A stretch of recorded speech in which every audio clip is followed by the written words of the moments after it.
Be honest about how slow you really are. Almost any animal can outrun you with ease. A dog, a deer, even a squirrel.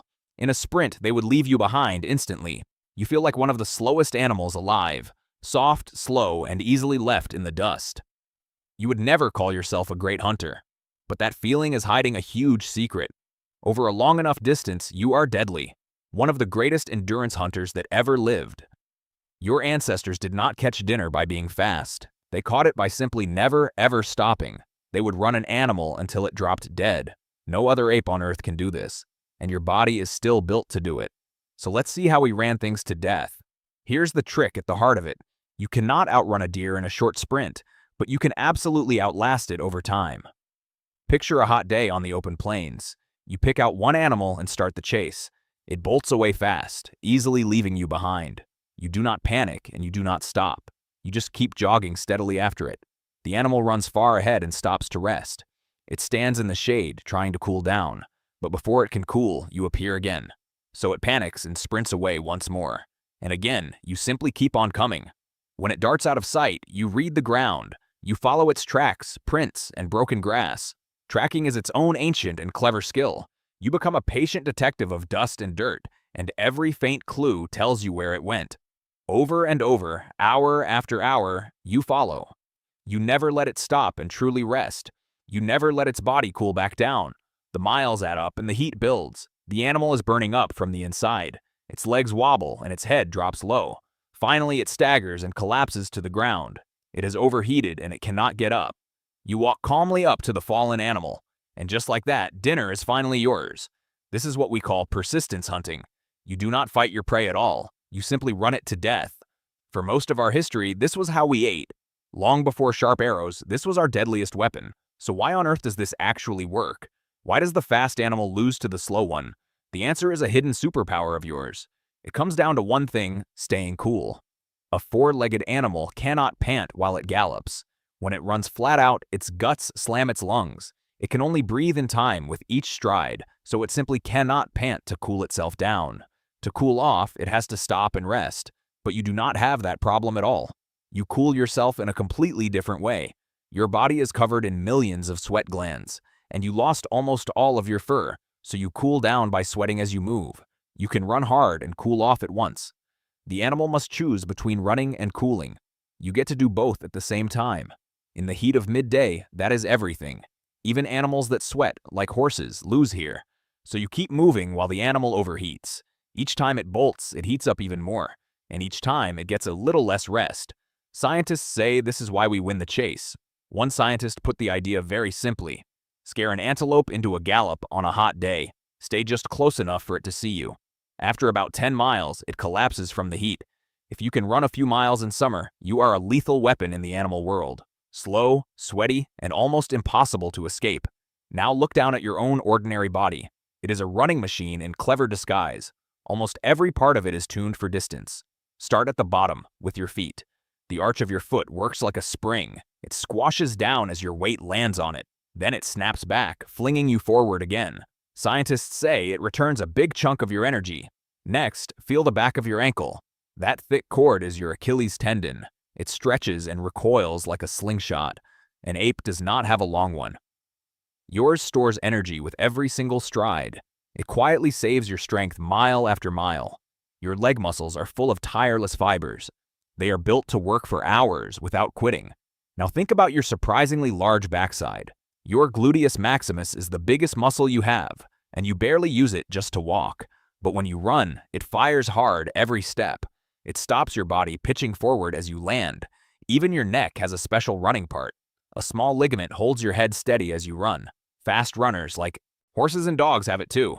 But apes and our early cousins did not. And your breathing is not locked to your steps. You can gulp air in any rhythm you need. Add it all up across your whole body. Long legs, short toes, a narrow springy waist. None of this is really built for walking. It is built for running long and far. Walking alone cannot explain a single one of these. Scientists say it all appeared about 2 million years ago, right when our genus, Homo, first showed up. We did not just learn to run a little. We were rebuilt, from the feet up, to run. For a long time, this was just a theory. A lovely story that was hard to prove. Some scientists thought it barely ever happened. They argued real persistence hunts were very rare. Then, in 2024, researchers tested the idea properly. They dug through records from all over the world. They searched centuries of reports on how people hunted. And they found the chase almost everywhere. Nearly 400 separate cases of running prey down. On every single inhabited continent on Earth. From the far north down to the southern deserts. In one big survey of Native American groups, about 8 in 10 did some form of it. They ran down deer, antelope, and even kangaroos. The team also ran the numbers on energy. Running burns more energy than quietly sneaking up. But a successful chase ends in a fast kill. So it can be the smarter way to hunt. Something thought to be rare was actually common. The chase left its mark on our very bones. People did this in the deserts of the Kalahari. They did it across the American Southwest. They did it in the heat of Australia, and the Tarahumara of Mexico still run for days.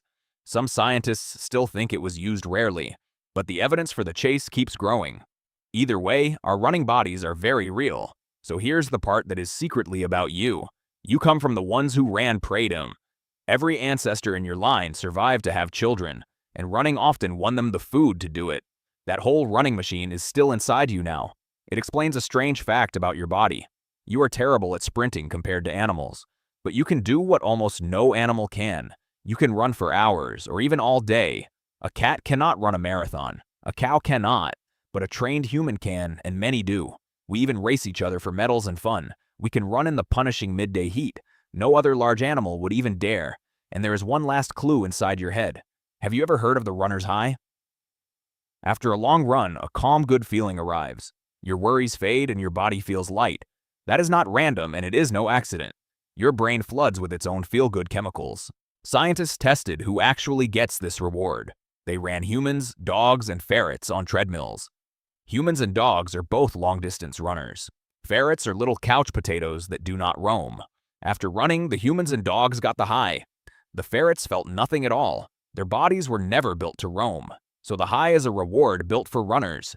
Your brain literally pays you to run far. It is an ancient bribe to keep you chasing. A little hit of joy for not giving up.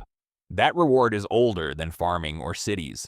So think again about how you started today. Feeling slow, soft, and easily out-sprinted. Tired out by a single flight of stairs. But strip all of that away for a moment. Underneath, you are a tireless, heat-dumping hunter. Built to chase, to sweat, and to endure. Patient, relentless, and almost impossible to shake. The thing that made us human was not speed. It was not claws, or fangs, or raw power. It was the simple refusal to ever stop. While the fast and the strong burned out, our ancestors just kept calmly coming. Step after step, mile after patient mile. We simply outlasted everything that was faster. Until the fastest animal in sight fell down. That patience is still wired deep inside you. The sweat on your skin is an ancient weapon. So the next time you go out for a run, and that calm feeling washes over you near the end, know exactly what that quiet glow really is. It is the ghost of an ancient hunt. Your body still thinks you are chasing dinner, and somewhere deep down, it is proud of you. Proud that once again, you did not stop.